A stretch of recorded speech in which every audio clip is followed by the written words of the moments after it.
কুরবানি জব করে যখন যাচ্ছে ছুরি ধুচ্ছে, আল্লাহুম্মা তাকাব্বাল মিন হাবিবেকা মুহাম্মাদু ও খলিলেকা ইব্রাহিম আলাইহিস সালাম। তখন যাই কুরবানি দিতে করছে, যে দোয়া পড়লো কুরবানি কবুল। কুরবানি লিয়ে এই ডান হাতে ছড়ি আছে পানিওয়ালা, বাঁ হাত ভিজা চলে যাচ্ছে, করছে হুজুর হুজুর হুজুর থামেন। কি কই থামেন? বেটা কোথায় টাকা লিয়ে? তো বেটা 10 টাকার লোটিংকে লিয়েছে, গোল করছে, গোল করে এখন ডান হাতে ছুরি, বাঁ হাত ভিজা ধরে কি দেয়, তো পকেট আগে দিয়েছে, পকেটের দিয়েছে 11টা পর্যন্ত ওই গোল গোল টাকা মেলা দিছে। এর মধ্যে ওই মাঝে মধ্যে খালি হাতের পেটি দেখে করে দেখিচ্ছে, বাপরে উঁচু হাসে রে কথা বল। পরে 11:30 বাড়ির যা খাটির বুল্লা তিল উৎকুর বেটা বেচিক ডাকিতে, ভাই মেলা টাকা নিয়েছি। যায় ওই দোমরান টাকা গোসাবের লাগে দেখে 85 টাকা। এক বুড়ের লাচ্চা 1 কেজি 240 টাকা 1 কেজি লাচ্চা। চিনি 1 কেজির দাম হলো কত? 140। আর ভিক্ষা করে খাওয়া ছাড়া কোনো লাভ হবে না। আর এই মরদ কুরবানি জব করে 7 জনে 1 গরু দেবো, 700 টাকা দিতে হবে। তুই গরু ভিন্ন মনে করে তোর বাড়ির ভাগ বাটালিয়া যা, ওটি যা জব কর্ম যা, বেনের মার দেওয়া লাগবি। যদি টাকা 100 না দিস, আমি ঈদের মাঠত বলি, যদি টাকা 100 না দিস আর বিদে আমার নামে দোয়া করে নিয়ত জব কর্ম, তোর টাকা আমার কুরবানি।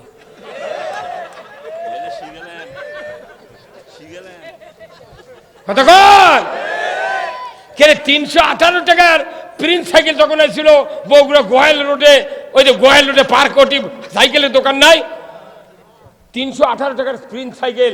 তখন আমি বিয়ে পড়াচ্ছি 50 টাকা দিয়ে। এখন তোর 2 লাখ টাকার পালসার অ্যাপাচি, তোর 2.5 লাখ, R15 5 লাখ টাকার হুন্ডা। যে বর 318 টাকার সাইকেল পাচ্ছিল, ওই মানের বর এখন পাচ্ছে R15। তোর ডিমান্ড বাড়লো, আর আমার কোন সাহসে তুই বিয়ে পড়ান 500 টাকা দিচ্ছ? 1200 মার, 1200 মার। যদি তা না দিস, এমন দোয়া কর্ম তোর বউ ভাত খাবে না। যা যা, চলে যা।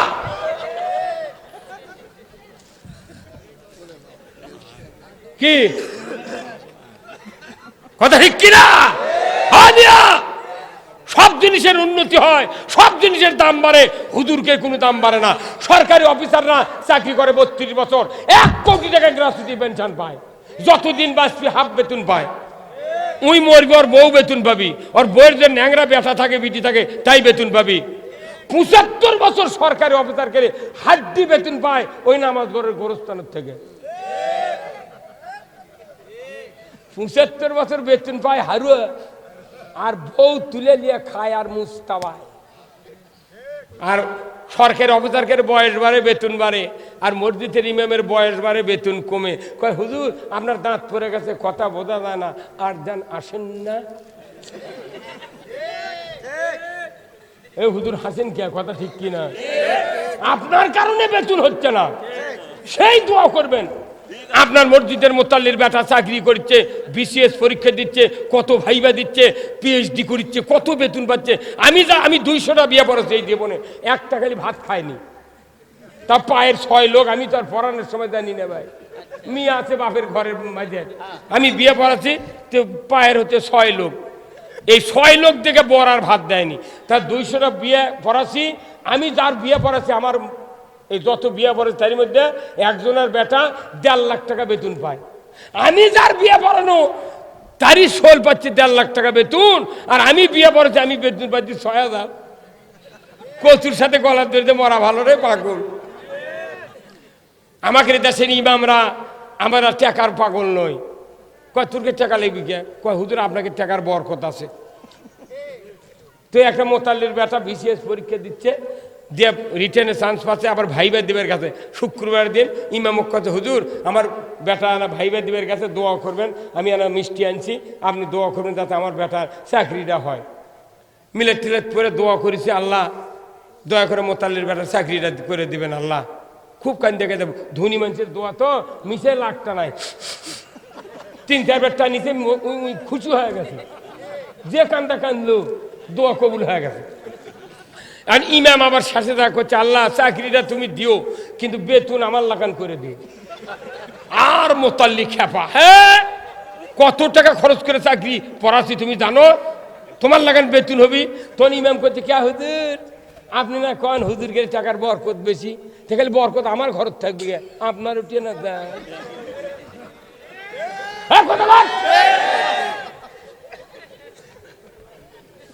মাথা খারাপ। 280 টাকা কেজি রসুন নে পাগল। ইমাম কত, ইমাম 4-5 টাকা রসুন হাটত থেকে কিনে নিচ্ছে, কিন্তু ওই দৈনিক একটা পাঞ্জাবি ভালো করে ধুয়ে ইস্ত্রি করে বুলু দিয়ে ইয়ে টাউন তো ইস্ত্রির দোকান খাটায় খাটায় আছে, দৈনিক অত ইস্ত্রি করবে, একবার ময়লা করে যাওয়া লাগবে ইমাম, তাহলে বুঝবি যে ইমাম গরিব মানুষ। বেশি ধোয়া হবে না। এই বগুড়ার ইমামতি করছে আমার এই বয়সে, যারা ভাত দিয়েছে ওই ভাত শুকিয়ে ওই ছাদের উপর শুকিয়ে চাউল বানাচ্ছে, সেই চাউল বেচে লাখ লাখ টাকা ব্যাংকত জমা করছে, সেই লোক বগুড়া থেকে ইমামতি করে না, ওই চাউল ভাত চাউল করে সেটা বেচে টাকা জমাচ্ছে। হ্যাঁ এগুলোরও 2-1জনের নাম আছে। আমরা গইগাঁও থাকি, কিন্তু তলে তলে কোনো সব জানি। আপনি মনে করবেন না যে আমি একে কাঁচা ছোল, হয়তো ছুটতে না থাকেন, এই ভাইয়ের বডির কাছে আমার বডি থৌতিই নেই, ওরে 1.5 জুম্মা বয়স আছে ওর। আমি 1976 সনে দাখিল পাস, তাও 2 বছর লস দিয়ে। ভাই আপনি কোন শোনে? ওই তো কোন দিক আছেন? আমি ইটি সভা করে যাই, আমাকে দেখলে কয় কামলা কেসক লিয়েছ, কামলাই তো কাম, কথা ঠিক কিনা? আমার রসুল বলছেন, আল্লাহ তুমি আমাকে মধ্যম পন্থায় রাখো। আমাকে অনেকে হুজুর মেলা বক্তা খায় খা পেট 2.5 হাত উঁচু হয়ে যায়, আপনি হন না কে? আমি শোন, কুরবানির গরু যদি জানতো যে জেলহজ মাসের 10 তারিখে আমাকে জব করবি, উনি জীবনে খোল ভুষি খালো এমনি, উনি করলেন তোকে আমি হাড্ডি চাটামো, তোকে গোস্ত খেলাম না। তা আমাকে কুরবানি আছে ভাই, আমাকে চিনতে হচ্ছে কুরবানির কথা কন না গা। 45 বছর ইমামতি করি, 45 বছর হলে বক্তৃতা করি, বাপ বেটা বক্তা, কারো ঘর ঢোকলো না, কিচ্ছু করানো না, 12-13টা মামলা লে দেশত ঘুরিচ্ছি। এই কথা কয় আজও নন্দীগ্রাম থানার বক্তৃতা দিয়ে আনো, আজি ওটি কয় আনো যে আমার একটা সিনিয়র নেতা নন্দীগ্রাম মাটির এখনো জন্মেনি, খালি আমাকে মাথার টুপি কোরআন কই দেখে আমাকে দোষ বেশি। যেগুলো নেতা নেতৃত্ব দিচ্ছে বদনার পানি নেব, কি খবর চান? কিন্তু জনগণ বুঝবে কখন, বুঝবে যখন কবরে যাবে। কবরের ভেতরে দ্বিতীয় প্রশ্ন করা হবে, ওমা দিনুকা, তোমার জীবন ব্যবস্থা কি ছিল? এটা রাজনৈতিক পলিটিক্যাল প্রশ্ন। জীবন ব্যবস্থা মানতে হবে কার? আমরা জীবন ব্যবস্থা আল্লাহর যদি না মানে অন্য জীবন ব্যবস্থা মানি, জীবনে শান্তি হবে না। এই যে বগুড়াতে মোটর সাইকেলের কতটা শোরুম আছে চেনেন? এই যে এই মাটিডালির দক্ষিণ ওড়িদা শোরুম আছে, একটা আছে না? হ্যাঁ শোরুম আছে না? কত শোরুম আছে। এই যে আপনার বিসিকের ওখানে আছে ওই যে বাজাজের শোরুম, উত্তরা মোটরস, সাতমাতার ওখানে আছে না? তার কত কত হুন্ডার আছে, একটা আছে টিভিএস, ইয়ামাহা, তারপরে রানার, ডুকার, ডায়াং, তারপরে আপনার হচ্ছে বাজাজ, তারপরে এমা, সিঙ্গার, কত আছে। এই মোটরযানের তৈরিকারক কে বলেন তো? এতক্ষণ লাগে? মোটরযানের তৈরিকারক হলো ইঞ্জিনিয়ার। এক কথায় উত্তর, মোটরযানের তৈরিকারক কে? ইঞ্জিনিয়ার। আর মানবযানের তৈরিকারক কে? আল্লাহ। এটা খুব ভালো করে করবেন না, আল্লাহ। তাহলে মোটরযানের তৈরিকারক ইঞ্জিনিয়ার।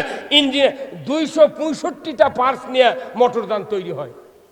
এখানে চেন কভার থেকে, ক্রাঙ্গর থেকে শুরু করে হ্যান্ডেল, কিকার, টায়ার, লিভার, যত যা আছে দরকার সব আপনার পার্স দেখে নাম লেখা আছে ক্যাটালগের মধ্যে, কিন্তু ট্যাঙ্কি সাবে দিয়ে ওটি লিখে দিয়েছে অকটেন অবলিক পেট্রোল। তার মানে এই যানবাহন চলবে অকটেন কিংবা পেট্রোল দিয়ে। এখন আপনি 2 লাখ টাকার পালসার কিনে যদি মনে করেন যে না আমার টাকা ফুরে গেছে, অকটেনও পাতলা, কেরোসিনও পাতলা। 10 লিটার কেরোসিন তুললেন, 2 জারকি ভরে সাইডের টাঙ্গেলিয়া একটা খরচা মানুষ নিলেন এই মাটি ডালির এই বাজার থেকে। একটা মানুষ করলেন, বাবা তো 500 টাকা দেবো, আমার এই হুন্ডাটা তুই স্টার্ট কর, আমি এনে গোসল করে আসি, যাবো বিটির বাড়ি। সারাদিন কিক করলে স্টার্ট হবে? কে উডেও পাতলা, এটাও পাতলা, কেন স্টার্ট? ধোঁয়া দেখা যাবে। তো কেন স্টার্ট হলো না? কোনটা দেখি তো ক্যাঙ্কা ব্রেন, কেন স্টার্ট হলো না? না, এটা উত্তর নয় কল যে, এর উত্তরে এক কথা হওয়া লাগবে যে সৃষ্টিকর্তার আইন মানিনি। ওই হুন্ডার যিনি সৃষ্টিকর্তা তার আইন হলো অকটেন অবলিক পেট্রোল। সৃষ্টিকর্তার আইন না মানার কারণে স্টার্ট তো দূরের কথা, ধোঁয়া ছাড়েনি। কতক্ষণ? তাহলে ওটা মোটর যান, আমরা মানবযান। আল্লাহ মানবযান তৈরি করে বলছেন যে এই মানবযান চলবে কোরআন অবলিক নয়, কোরআন আর হাদিস দিয়ে। মোটরযান চলবে অকটেন অবলিক পেট্রোল দিয়ে, মানবযান চলবে কোরআন হাদিস দিয়ে। আপনি কোরআন হাদিস বাদ দিয়ে যদি অন্য কিছু দিয়ে চালাবে চান, ওই হুন্ডার লাগানো হবে, ধোঁয়াও বাড়াবে না। কতক্ষণ? এই কোরআন দিয়া পৃথিবী চালানোর হুকুম কে দিয়েছেন? কে দিয়েছেন? আমার ভাইয়েরা, মোটরযান চালাতে চালাতে এখানে যতগুলা লোক আছে জীবনে 4 লিটার পেট্রোল কিনেছেন 27 টাকা দিয়া, এমন একটা লোক হাত তুলে আমাকে দেখান। 4 লিটার পেট্রোল 27 টাকা দিয়ে কিনেছেন, একটা লোক হাত তোলেন তো দেখি। আছে কেউ? হ্যাঁ আছে। কিনেছেন আপনি? এই মরদ কিনেছে 4 লিটার 27 টাকা দিয়ে কিনে। আমি হুন্ডা চালাচ্ছি 1983 সনে। এখন যদি হুন্ডা কিনেছে 1000 টাকা লিটার যদি পেট্রোল চলে, তাও পেট্রোল কিনতে হবে। হ্যাঁ কত? কারণ কি? কারণ কি? সৃষ্টিকর্তাই বলেছে, হুন্ডার সৃষ্টিকর্তা বলছে অকটেন অবলিক পেট্রোল, দাম যতই বাড়ুক আমাকে কিনিতে হইবে। কতক্ষণ? 4 লিটার পেট্রোল কিনেছি 27 টাকা দিয়ে, আর এখন সেই মানুষই 1 লিটার অকটেন কিনেছি 135 টাকা দিয়ে। তাও করছে দাম কমই আছে। কথা বলছে। তাহলে আল্লাহর আইন ছাড়া যেরকম মানুষ বাঁচবে না, তৈরি কারকের আইন ছাড়া হুন্ডা চলবে না। আল্লাহর আইন চলবে, এখানে সূর্য মতো আলো আইন কায়েম হবে।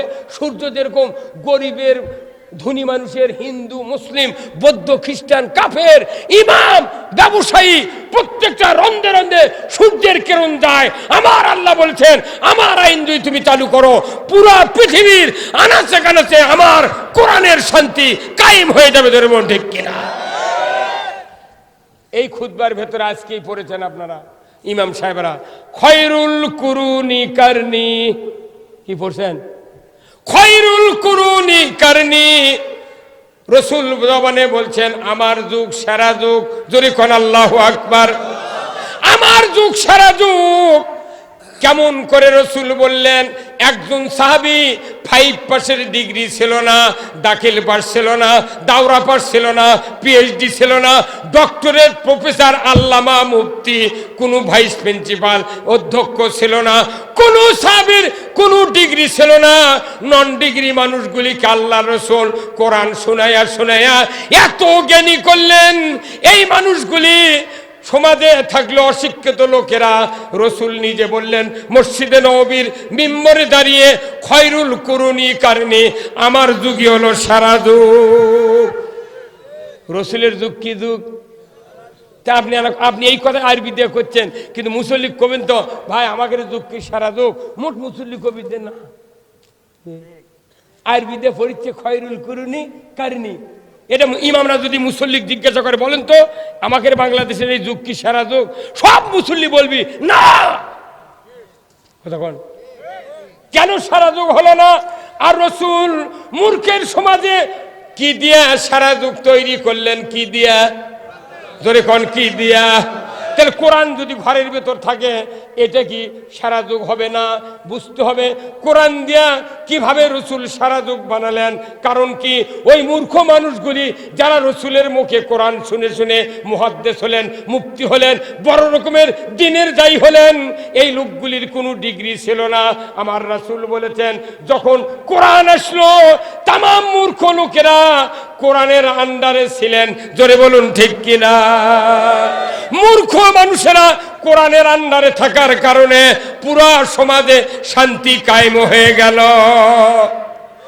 আর এখন আই পাস করে ঢাকাত রিক্সা চালায়, বিএ পাস করে চুক্তি কাম করে, ম্যাট্রিক পাস করে মানুষের দাঁড়ে দাঁড়ে দিন হাজুরা করে, পিএইচডি, ডক্টরেট, ভাইস প্রিন্সিপাল, আল্লামা, এত ডিগ্রির নাম আমার বলতে গাও হাফসা যায়। 6 মিনিট লাগে ডিগ্রি পড়তে। পিএইচডি, ডক্টরেট, আল্লামা, মাদানি, আজারি, এত ডিগ্রিধারী লোক বর্তমানে বাংলাদেশে আছে, কিন্তু সমাজে শান্তি নাই। এর কারণ হলো ওই যুগে কোরআনের আন্ডারে ছিল মূর্খ মানুষেরা, আর এই যুগে শিক্ষিত মানুষের আন্ডারে আছে কোরআন। শিক্ষিত মানুষের আন্ডারে আছে মানে শিক্ষিত মানুষ যা কবি ততখানি কোরআনের থেকে বাড়াবি। কতক্ষণ টাকা? আচ্ছা এখানে কি 3-4 তলা বিল্ডিং নাই ভাই? আছে না নাই? 3-4 তলা বিল্ডিং। আপনি প্রত্যেকটা টয়লেটে, প্রত্যেকটা গোসলখানায়, প্রত্যেকটা রুমে রুমে যদি পানির লাইন আপনি ওই ট্যাঙ্কির থেকে যদি করেন, পানি যাবে না? উপরে ট্যাঙ্কি থর একবার সিলাকোটার, আর পানি যা আপনি পাচ্ছেন নিচতলার টয়লেটের মধ্যে। আচ্ছা আপনি যদি মনে করেন যে না, এক পাইপ দিয়ে পানি তোলা আর এক পাইপ দিয়ে নামান, আর অত খাটনি কে, ট্যাঙ্কি উপর নিয়ে এসে নিচতলার থমো। কতক্ষণ? কয়তলার? নিচতলার ট্যাঙ্কি থুয়ে সাপ মারতে দেখালে ওটি উঠবি, ওটি ভরবি, এত খাটনি কে? আর একটা লাইন দিয়ে আপনি উপরে নিয়ে গেলেন, ওই উপর তলার যে 5 তলার যা যদি টয়লেট বসে পায়খানা করেন, বদনাথ যদি ট্যাপ ঢিল দেন পানি বাড়াবে? হ্যাঁ, কি হবে? লুঙ্গিতে মুছে বাড়ান লাগবে। কি বুঝে? লুঙ্গিটা মুছে বাড়ান লাগবি। এই কোরআন কোনোদিন নিচকের তালার লয়। এই কোরআন হলো পৃথিবীর সর্বোচ্চ জায়গা, জাবালে নূর। এই সমতল ভূমির থেকে 2500 ফিট উঁচুতে। আমি 18 সালে হজে গেছিলাম। আমার মতো একটা শক্তিশালী মানুষ, তাও 4 বার বসা লাগিতে ওটি উঠতে, 4 বার। সেটি কোরআন নাযিল হচ্ছে এত উঁচু। তার মানে কি কোরআন হচ্ছে দেশের যেটা সবচেয়ে উঁচু জায়গা, সেই জায়গায় কোরআন থাকবে। কোরআন যদি উপরে থাকে, এটি থেকে পাইপ দিয়ে ঘরে ঘরে ঘরে ঘরে শান্তি যাবে। আর সেই কোরআন থেকে ঘরত। কোরআন বাংলাদেশে কত কপি আছে হিসাব নেন? 8,000 মাদ্রাসা। চিটাগাং নাই? ওর কি কমপক্ষে 72,000 কপি কোরআন আছে ওই মাদ্রাসা। লালবাগ, ঢাকা, ওটি কমপক্ষে 35,000 কপি কোরআন আছে। জামিল মাদ্রাসা কমপক্ষে করে। আল্লাহ এগুলো দেখে পাচ্ছে না? হ্যাঁ, কখন দেখে পায় না? আল্লাহ সব দেখে, চশমা লাগে না, আল্লাহর কোনো সিসি ক্যামেরা লাগে না, ডাইরেক্ট ওপেন। কি আমার ভাইরা, আমার আল্লাহ কোরআনুল কারিমে বলছেন, ওমান আরাদা আন যিকরি ফাইন্না লাহু মাইশাতান দনকা ওয়া নাহশুরুহু ইয়াউমাল কিয়ামাতি আমা। আমার আল্লাহ বলেছেন, ও পৃথিবীর মানুষ, এই কোরআনের কথা শোনার পর, কোরআনের বয়ান, কোরআনের নসিহত শোনার পর যারা বুকটা মুখটা অ্যাবাউট টার্ন করে, এক বিপরীতমুখী চলবে, আমি আল্লাহ তাদের জন্য দুনিয়ারটা সংকীর্ণ করে দেব। শুধু তাই নয়, আখিরাতে তাদেরকে অন্ধ করে উঠাবো। কানা হয়ে উঠবি। দুনিয়াতে চোখ থেকে পাল্টালে উল্টে পড়ে যায়, আর হাসরের ময়দানে কানা হলে এদেরকে ধরবে, জাহান্নামে নিক্ষেপ করবে। কোরআন শরীফে সূরা কফ 26 পারা আল্লাহ বলছেন, আল কিয়াফি জাহান্নামা কুল্লা কাফারিন আনিদ। আল্লাহু আকবার। আল্লাহ হুকুম দিয়ে দিবে, এই আমার এই বান্দাদের ভেতরে যাদের 5টা দোষ আছে, ধরো আর জাহান্নামে ফেলে দাও। কোথায় মুসলমান? হ্যাঁ, তখন ফেরেশতারা কবে, আল্লাহ তাহলে 5টা দোষ কার কার আছে চেনবো কেমনি? কবি দেখবে যে হাসরের ময়দানে যার চোখ কানা, এরও খালি ধরবে আর ফেলে দেবে। কোনো মিজান হবে না, কোনো বিচার হবে না, জিজ্ঞাসা হবে না, ধরবে ফেলে দেবে। আল্লাহর কি তখন দয়া হবে? হ্যাঁ, অনুরোধ করছি কোরআন শোনার পর আমাকে আপনাকে আল্লাহর পক্ষ নিতে হবে। জোরে বল ঠিক কিনা, জোরে বল ঠিক কিনা। যে আল্লাহ আমাদেরকে সৃষ্টি করেছেন ওই আল্লাহ আমাদেরকে নির্দেশ দিয়েছেন আন আকিমুদ্দিন ওয়ালা তাতাবাররাকু ফিহি, যারা তোমরা ঈমানদার আল্লাযীনা আমানু ইউকাতিলুনা ফি সাবিলিল্লাহ ওয়াল্লাযীনা কাফারু ইউকাতিলুনা ফি সাবিলিত তাগুত। আমরা কারো বিরুদ্ধে বলি না, বরং কোরআন থেকে মুক্তি পাওয়ার জন্য যে পথ আল্লাহ রসুল দিয়েছেন সেই পথে আমরা চলতে বলি। কথা ঠিক কিনা ভাই? এখানে যত লোক আছেন হুজুর সামনে পেছনে যারা বসে আছেন, একটু জামার দিকে তাকান তো। আপনাকে জামা কার কার উল্টো আছে দেখেন তো। ভাই উল্টো আছে কারো? হ্যাঁ কি? আচ্ছা আমার এই যে এই ভাই পাঞ্জাবি গাওয়ার দিয়ে বসে, পাঞ্জাবি না জুব্বা? পাঞ্জাবি। এই ভাই যদি পাঞ্জাবিটা উল্টো করে গাওয়ার দিয়ে এখানে দাঁড়ায়, তাহলে যে পকেট ভেতরে থাকার কথা ছিল সাইডের, ওই পকেট কোথায় যাবে? বাইরে যাবে। আপনারা 12 আনা লোক কবেন, এই লোকটার বোধহয় বউ বাঁচে নেই। যদি বউ থাকতো তাহলে শুধরে দিত। কথা ঠিক কিনা? হ্যাঁ, কিংবা উনি কি চিন্তা করবি তাহলে এই লোকটার মাথা খারাপ।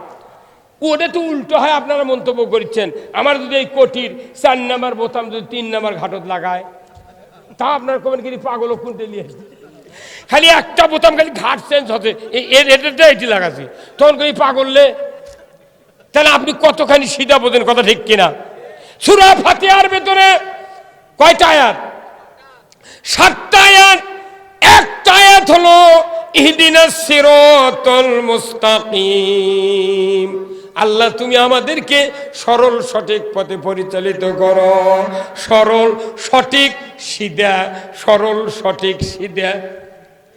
1 নাম্বার জ্ঞানী লোক যারা তারা সরল বোঝে, 2 নাম্বার জ্ঞানী লোক যারা তারা সঠিক বোঝে। কথা ঠিক কিনা? তারপরে একে নর্মাল শিক্ষিত যারা 5 পাস লেখাপড়া করেনি তারা এখন সিধা বসে পেয়েছি। কোথায় পায়জামাটা সিধা করে দে, ভোগ করছে। এই নইমের মা তুই পায়জামা সিধা করে দে, তার তাড়াতাড়ি ফিনতে চলে যাবো। সিধা বোঝে না সবাই। তো আল্লাহর পথ হলো সিধে। কথা ঠিক কিনা? সরল সঠিক সিধে। আল্লাহর পথ কি? সিধে। আর মানুষ যে পথ তৈরি করছে এটা কি? উল্টো। ব্যাখ্যা করা যাবে না, উল্টো। কথা কর। তো এই লোকটার বা পাঞ্জাবি উল্টো আছে। আপনারা সবাই যদি বলেন ভাই আপনার সব ভালো রে, পাঞ্জাবিটা না খুলে সিধে করে গাওয়ার দেন রে, তথা আমাকে চোখও দিয়ে বাজিচ্ছে। খালি বক্তার দেখবে না, খালি পাঞ্জাবি দেখবি। ই কি ডাকাতি গা বুঝা থেকে কতক্ষণ দেখা, মানে উল্টার পুরে এত ঝোঁক। আমি যদি হুন্ডেলের দিনের বেলা সকালে বাড়িতে বাড়াই, খালি যদি হেডলাইট দিয়ে বাড়ায়, 500 জন মানুষ আমাকে কবি হুজুর হেডলাইট, হুজুর হেডলাইট। কিন্তু আমার গাড়ি আলো জ্বলিচ্ছে, তোর কি ক্ষতি? কতক্ষণ? তার মানে যখন যে জিনিস দরকার নেই তুমি কেন জ্বালাবে? কতক্ষণ? তারা আল্লাহর পথ হলো সিধা, আর মানুষ যত পথ তৈরি করছে এগুলো হচ্ছে উল্টো। কতক্ষণ? তাহলে এই লোকটার পাঞ্জাবি সিধা করবার কছেন, এনার বিবেক আছে, ভালো বলেছে। আপনাদের ধন্যবাদ, আমাকে দিয়ে এত বড় একটা ভুল ধরে দিলেন, আলহামদুলিল্লাহ। তাহলে পাঞ্জাবি সিধা করার বুদ্ধি দিলে আলহামদুলিল্লাহ বললো, ধন্যবাদ দিল। আর যারা উল্টা পথে চলিচ্ছে তারপর যদি আমরা সংশোধন করতে চাই, তখন একলি জেলত তুলতে ই এত সিধা করা শিখিছে কেমনি? কথা কনে রে, টুপি বার করবি, টুপি বার করবি, বাটাম ফাটিয়ে ফেলে দিবি। কথা কয় ওই পাঞ্জাবি সিধা করে গাওয়ার দেয়, কিন্তু সে উল্টা পথে চলে। কতক্ষণ? আমাকে দেশের অনেক লোক আমরা ভুলে ধরার মধ্যে আছি। আমি এই নদাপাড়া কোনদিন আসিনি, আমি ওই 4 মাথার ব্রিজ পার হয়ে আসে মাটি ঢেলে এই বিমানের কাছে গাড়িলে দাঁড়িয়ে বলতেছি, আচ্ছা কোন দিক সে নদাপাড়া? তখন দেখি যে একটা জুব্বালা টুপিওয়ালা লোক ওটি দাঁড়িয়ে আছে, প্লেনের উত্তরে মূরতি দাঁড়িয়ে আছে। তখন আমি বলেছি ভাই নদাপাড়া কোনটা? তখন উনি বলছেন এইদিকে টাউনের মধ্যে সোজা দক্ষিণ দিকে চলে যান। আচ্ছা আমি যদি কিয়ামত পর্যন্ত দক্ষিণ দিকে পাবনা পাড়া দেয় এই নদাপাড়া পাবো? আমি তো জানি না যে অক ভুলে ধরে ওটি আছে। ওই যে লোক জিজ্ঞাসা করেছি এই ভুলে ধরে কোনো ধকমক হচ্ছে যে কোন দিক যায় নদাপাড়া। এখন এর ভুলে ধরা দিক হিসাবে নদাপাড়া দক্ষিণ দিক। উনি আমাকে দেখে দিচ্ছে এই দিক, আমি যাচ্ছি কিয়ামত পর্যন্ত নদাপাড়া পাবো ভাই? আমাদের দেশের কিছু ধর্মীয় যারা গুণাগুণ বিশিষ্ট লোক আছে আমাকে ভুলে ধরে ভুলে ধরে আছি আমরা। আমাকেও আবার আছে দোয়া লিয়ে করতে, হুজুর দোয়া করবেন আল্লাহ যেন আমাকে হেদায়েত করে। তোর ঠিক আছে মাথা? আর ও কি ভুলে ধরে আছে রে পাগল, উনি আবার তোর জন্য কি যে হেদায়েতের দোয়া করবে? কতক্ষণ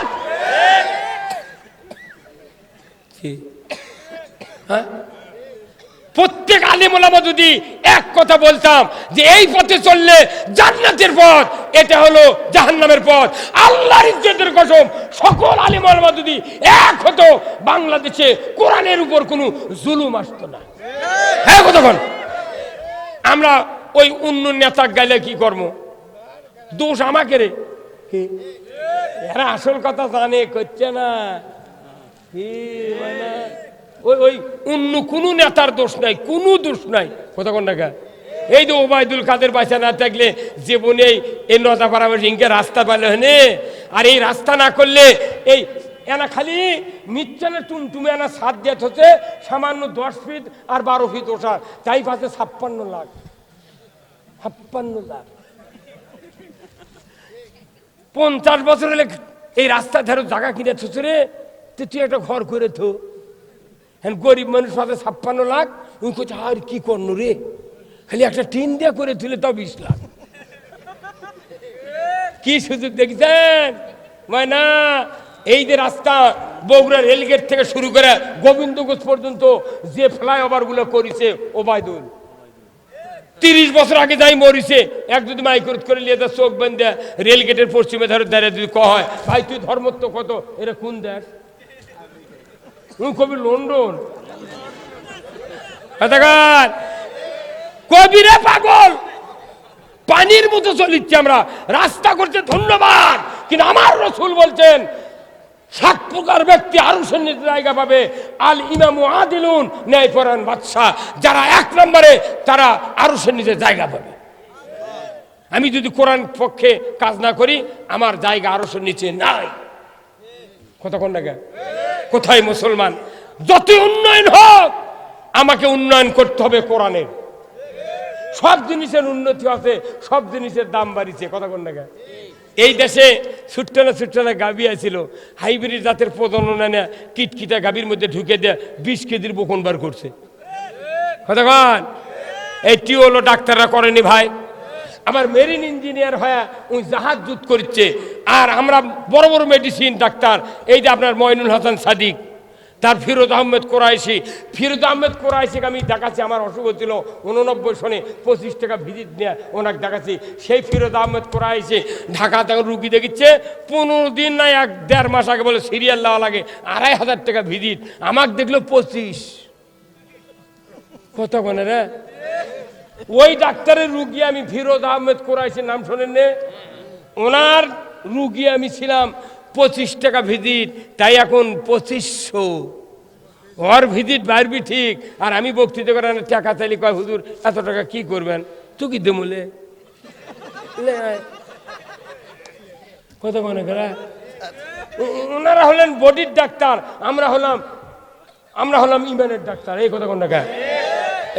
বিকাল 4টা থেকে 8টা পর্যন্ত রাতে 30,000 টাকা রুগী দেখিচ্ছে এই ইবনে সিনা, তারপর আপনার পপুলার দেখিচ্ছে না। আমরা কোনো প্রতিবাদ দিচ্ছি? তাহলে ওনারা বডির ডাক্তার, আমরা হলাম ইমানের ডাক্তার। ওনারা যত টাকা কামাই করছে বেতন পাচ্ছে জিএ মেডিকেলে, আর আমাদের বেতন নেই, কিচ্ছু নেই। এনা সভা করে টাকা পায়, তে কয় এত টাকা লাগে, এত টাকা দিব না ভালো। আমি রুগী এখানে কমপক্ষে 1,500 মানুষ আছে, 1,500 মানুষ 2.5 ঘন্টা চিকিৎসা করছি। 5 মিনিটে যদি 700 টাকা ভিজিট হয় ডাক্তারের, তাহলে এক মানুষের 2.5 ঘন্টার কত বিল আসা? আরে এই 1,500 লোকের কত বিল আসবে? ডেলি 7 মাথা 1.5 বিঘা জায়গা কিনে 10টা তারা ভিল দিয়ে 5 তালা করে গরিব মানুষ কোনো নেই, তোরকে বাড়ি কেনার দরকার নেই, আমার থাকবা। হ্যাঁ হুজুর মাংনাকে দোয়া, এক দোয়া হবে না, কোনো নামাজ হবে না, জানাজা হবে কিন্তু দোয়া হবে না। গরিব মানুষ পাগল। একটা হুজুরকে কোটিপতি হতে হবে। হুজুরের যখন 1 কোটি টাকা থাকবে, ওই 20 লাখ টাকা জাকাত দিবি, তাহলে কি হবে? ওই এলাকার কমপক্ষে 4,000 লোক হুজুরের কথায় উঠবি বসবি। হুজুরের ধনী হবার দিবে না দেখে বেতন দিচ্ছে না। পাগল, এটা কোন লাইন? কোন লাইন মানে এটা? বৃহত্তর লাইন। কি মাথা খারাপ? হুজুররা খালি সাইকেলের চড়ে ঘুরবি, উল্টে পড়বি, ওটি খুঁজে মাটি দেখে চলে দেবে। কতক্ষণ টাকা আমি কথা বুঝতেছেন না আপনি? সব জায়গার এক কথা, ইসলাম যাতে ধনী হতে না পারে। এই কথা বল। আপনি বাড়ি করছেন, আপনার খোলার কারেন্টের লাইন দেবে, কোনোদিন চিন্তা করছিলেন? হ্যাঁ, আপনি ইউকালেক্টারে গাছ লাগাচ্ছেন, কত দেখবেন পল্লী বিদ্যুতের ইঞ্জিনিয়ার ম্যাপ করছে এই গাছের উপর দিয়ে লাইন নিয়ে দেওয়া লাগবে 440 11,000 ভোল্টেজের লাইন নিয়ে গেছে। প্রতি বছর 2 বার করে ওই গাছের মাথা কেটে দেয়। এই দিক ধর্না মোটা, মাথার কিছু নেই, তালের গাছ ঝাঁটা, এগুলো গাছ ঝাঁটা। কারণ কি, ওই গাছ যদি বড় হয় তাহলে লাইনের সাথে বাইরে লেগে ফেস পুড়ে দেবি, মানুষ অ্যাক্সিডেন্ট করবি, সেই জন্য প্রতি বছর মাথা কাটে। মাইকিং করছে, আজ আগামীকাল 8টার থেকে বিকাল 5টা পর্যন্ত লাইনের কাজ হবে, আপনারা পানি টেনে নেওয়া লাগলে আগেই নিয়ে চলেন।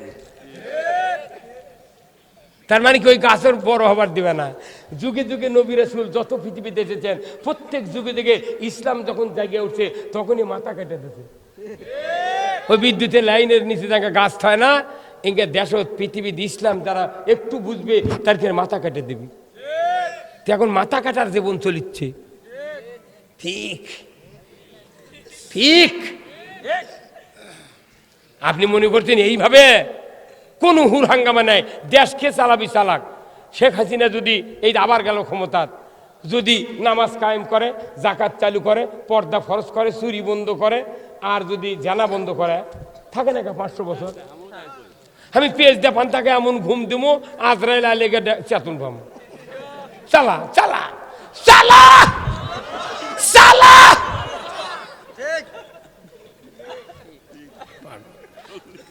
চালা কে মানা করছে? আমি, আমার কোন টেনশনই নেই, বিচার করবি আল্লাহ। আমি অজ্ঞালে মন খাবাচ্ছি, তুই থাক। আল্লাহ কসে, আল্লাহ রসুল বলছেন যে তুমি 10 আনা লোক ইসলামের দাওয়াত দাও, যখন ইসলাম কায়েম হবে তখন 6 আনা লোক এমনি বেকারে সোজা হয়ে যাবে। কথা কয় না বারে, এর মোট মানুষ জীবনে ভালো হবে না। রাষ্ট্র শক্তি, আল্লাহ রসুল যখন মদিনায় ইসলামী রাষ্ট্র কায়েম করলেন, আল্লাহ রসুল নামাজের কথা বললেন না, জিকিরের কথা বললেন না, কোন তাসবিহ তাহলিলের কথা বলেন না। উনি বলেছেন, ইহুদি নাসারা কাফের মুশরিক আনসার মুহাজির যারা আছো, আমি তোমাদের ঋণগুলিকে আমার কাঁধে উঠায় নিলাম। খালি ঋণ দেওয়ার জন্য নবী ঘোষণা দিয়েছে। ইহুদি নাসারা এসে কথা, হুজুর হাতে হাত দিয়ে কালমা পড়ে দেন, তো আমি এটাই চাচ্ছি। এই নামাজ রোজার দাওয়াত দেয়া ওই কল্লে আলামুলার খাওয়া বাদেনি।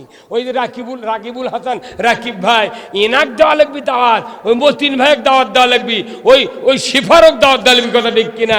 আপনি যাই রাজা বাজারের মশলা আলাগ করছেন, সবাই জুম্মাচ্ছ। আপনার 2টা থানা মিলে একটা সিট না, 2টা থানা মিলে সিট না। এই 2টা থানার কমপক্ষে 400-500 মসজিদ আছে। 2টা থানার না 200-400 হবে। সে 400 মসজিদের ইমাম মুয়াজ্জিন লাগে এই 2 থানার মধ্যে একটা লোক উমরের মতো বানান যাবে না। তার মানে উগলার কাছে কেউ যাচ্ছে না, খালি মানুষ খালি সোয়াবের বস্তা নিয়ে দা জুম্মার ঢালে দিয়ে মোটা মানুষ সোয়াব দিয়ে ডুবে দিয়ে ওই দিক জানি ভাই কেউ যাচ্ছে না। হ্যাঁ কথা বল। সলঙ্গা, রায়গঞ্জ, তারাস মিলে 1 এমপি, তাহলে এই 3 থানা মিলে একজনা কি ভালো বানান যাবে না? কতক্ষণ? সেটা আমরা তো মানুষ ভালো বানানোর, নেতৃস্থানীয় লোকদেরকে ভালো বানানোর টার্গেট দিচ্ছি না, কারণ কোরআন না পড়ার কারণে কার দাওয়াত দিতে হবে আমরা এখনো বুঝতে পারতেছি না। আল্লাহ কোরআনে মুসা আলাইহিস সালাম বলেছেন, ইজহাব ইলা ফিরাউনা ইন্নাহু তাগা। আল্লাহু আকবার। হে মুসা, তোমাকে শুআয়ব আলাইহিস সালামের ঘরের ভেতরে মুরগির রান খাওয়ার জন্য পাঠানো হয় না, তুমি উঠো ফেরাউনের কাছে যাও, তুমি দাওয়াত দাও, লা ইলাহা ইল্লাল্লাহু মুসা কালিমুল্লাহ। আল্লাহ কথা, তুমি নেতৃস্থানীয় লোকক দাওয়াত দাও। আমরা যা গরিব মানুষের তেল মাখাচ্ছি, 1200 গরিবক দাওয়াত দিয়ে লাভ নাই। একটা চেয়ারম্যান, একটা এমপি বানিয়ে ছেড়ে দেন, ইউনিয়ন উপজেলা দখল। এই কথা কি? হ্যাঁ, কল্যাণার কাম বাইছে, ভ্যানালার কাম বাইছে, পাগলের উলে বুদ্ধি খেয়ে দিচ্ছে। নেট বড় বড় লোক যখন ঠিক করবেন, ওগুলো এমনি সুযোগ পায়, সুদ হারাম হবি। ওরা কবি জানা রে, এটাই তো ইসলাম রে, এটাই তো ইসলাম। চুরি, আমার ভ্যান ওটি থুয়ে চলে গেছি, 7 দিন পরে এদিকে ভ্যান ওটি আছে, এটাই তো ইসলাম রে। আমার কন্যা আইদুল হক কলেজে গেছে, অমুক খান দিকে গেছে, আবার সশরীরে ইজ্জত নিয়ে ফিরে যাচ্ছে, এটাই তো ইসলাম। আমার ভাইয়েরা, আজ থেকে ১৫০০ বছর আগে নবীর ১৩ বছর পূর্তি প্রায় এমন অবস্থায় রসুল একদিন গিয়া কাবার ছায়ার ভেতরে কম্বল বগলের নিচে দিয়া ঠেস দিয়ে একটু আরাম ফরমাচ্ছেন। এমন সময় হযরতে খাব্বাব রাদিয়াল্লাহু তাআলা আনহু রাসূলের সামনে হাজির হয়ে বললেন, ইয়া রাসূলুল্লাহ, ইয়া হাবিবাল্লাহ, হুজুর আপনি কি আল্লাহর দরবারে দোয়া করবেন না? মাতা নাসরুল্লাহ, আল্লাহর সাহায্য কি আমাদের জন্য আসবে না? আপনি একটু দোয়া করেন ইয়া রাসূলুল্লাহ। মার খেয়ে জেল জুলুমে আমাদের জীবন কয়লা হয়ে গেল, আপনি একটু দোয়া করেন ইয়া রাসূলুল্লাহ। রাসূল সোজা হয়ে বললেন, উনি বললেন, এ খাব্বাব, এত তাড়াহুড়া করছো কেন? তুমি জানো না আমাদের পূর্বে যারা দিনের দায়ী ছিলেন তাদের কাউকে লোহার চিরুনি দিয়ে হাড্ডি থেকে গোশত খুলে দেওয়া হয়েছে, উত্তপ্ত তেলের ভেতরে দেওয়া হয়েছে, করাত দিয়ে দ্বিখণ্ডিত করে দেওয়া হয়েছে, আগুনের কুণ্ডতে ফেলে দেওয়া হয়েছে। তারপরে অত্যাচারের পরেও দিনের রাস্তার থেকে এক চুল পরিমাণ সরাতে পারে না। রে খাব্বাব, সেদিন বেশি দূরে নয়, যেদিন সানা থেকে হাজরামউত পর্যন্ত একজন ষোড়শী যুবতী মহিলা সোনার অলংকার পরিহিত অবস্থায় যৌবনের লাবণ্যতা নিয়ে দীর্ঘ পথ রাত্রিতে একা একা যাওয়া আসা করবে। লা ইয়াখাফু ইল্লাল্লাহ, আল্লাহর ভয় ছাড়া কারো ভয় থাকবে না। সেদিন বেশি দূরে নয়, জোরে কোন মারহাবা। আল্লাহর নবী যখন এই কথা বললেন, হযরতে খাব্বাব মুস্কি হাসি দিয়ে আলহামদুলিল্লাহ পাঠ করলেন। আল্লাহ জানতে পারলেন আমার হাবিব এমন সময় এমন কথা বলেছেন, হে জিবরাইল তাড়াতাড়ি করে চলে যাও। আমার হাবিব যে সাহাবীর কথা শুনেছে অত্যাচার নির্যাতন থেকে বাঁচার জন্য, তারা দোয়া করতে বলেছে, আমি শুনতে পেয়েছি। এইমাত্র তুমি বনি ইসরাইলের একটা আয়াত নিয়ে রসুলের কাছে পৌঁছায় দাও। আল্লাহ বললেন, এই দোয়াটা, এই আয়াতটা আমার কাছে তেলাওয়াত করতে রসুলকে বলো। আল্লাহর নবীর কাছে জিবরাইল এসে বললেন, ওয়াকুর রাব্বি আদখিলনি মুদখালা সিদিকিন ওয়া খরাজনি মুখরাজা সিদিকিন ওয়া জাআলনি মিন লাদুনকা সুলতানান নাসীরা।